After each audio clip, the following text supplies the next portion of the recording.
Good afternoon, YouTube world. Just doing another video, this time on an ExMark 48-inch turf tracer. Had a 48-inch walk behind Husqvarna, which I actually still own. I'm going to sell it. I'll do a little review on it later. Not my favorite. Does not work on this hill, as you can see behind me. I've got about 2 acres like this with the fence here. Got to get through the fence. The reason I went with a 48-inch, something smaller.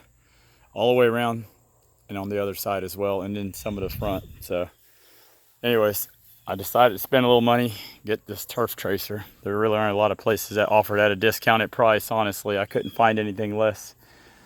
So, but this one's much better. Outside of the fact it does a lot of wheelies, which is kind of the point of this video. I don't have anything to put it under.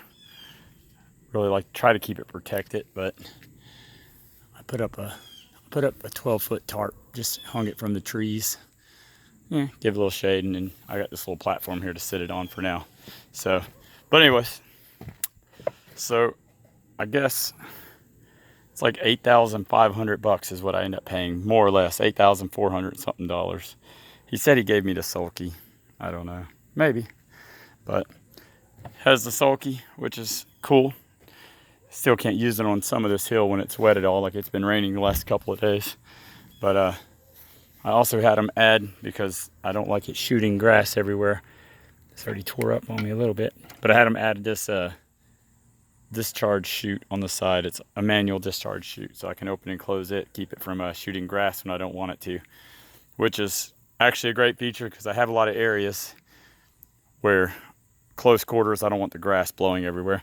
And I like the fact, unlike the Husqvarna, this discharge chute will completely flip up and move out of the way, and it's hooked on with a rod and pin versus the screws, because the other one, honestly, it just fell off because of the screws. They came loose and it just fell off. So, but whatever. Outside of that, this one also has not clumped any grass under it so far. The other one was really bad about clumping. Seems like the same kind of mower, basically the same kind of engine, but this one must have a little bit more power, and it cuts much better, I suppose. Like I said, it just has not clumped at all, which the other one, that was a huge problem. It just caked up grass under it, and then it was useless. And I like the easy access panels right here. So, but aside from that, the mower's cool. What I want to talk about, I was going to get a weight set for this, because it does wheelies really easy on top. In fact, it almost did a wheelie all the way up the side of this. Every time I'm coming uphill, it starts to lift up and want to ride upwards with me walking behind it. So to prevent that, they have weight sets. They're all like $300 or $200 for a generic one that connects to the wheels. I went ahead and made this just out of some weights. And at first, I just took these 5-pound weights and I stuck it on top of these pins directly, which work pretty well. These weights fit on the pins, but the 5 pounds weren't really enough.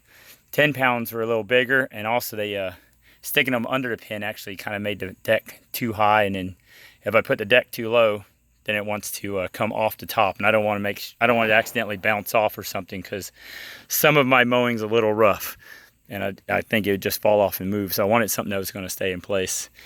Basically what I did, I took some scrap lumber, cut it to length right here to fit between these 2 little rods. I even trimmed out the bottom here so it would fit over these nuts, and it just fits right inside of here. This log's a good bit heavier than this one, but I'd say total it's probably about 25 to 30 pounds. So, and it cost me, probably the little weights were $3. I probably got like $8 invested in it total. My time, maybe not even that. I used the 6-inch these 6-inch lag screws, or whatever you want to call them, that they connect. I can't think of the name of those right now, but those drill into anything. They'll hold it together. And then I also, inside of the weights, I put two big nuts, and then 2 little washers inside of that, so they don't move around at all. If they decide to come loose a little bit later, like I said, if it loosens up, I don't want those weights moving around, because it's got a much bigger opening than the screw, just to secure it that way. But that was my cheapest fix on this. So just an idea for somebody if y'all want to do a weight kind of setup. There are probably easier ways. I actually considered just getting ankle weights and wrapping them around these stupid bars, but they're really not that heavy. They get dirty. I said, here, it just rained out here right now, and this thing got splashed full of dirt. I mean, just sitting here, but I cut out so it wouldn't scrape the ground so much right here trying to get on this platform. It'll get better. Good luck with yours.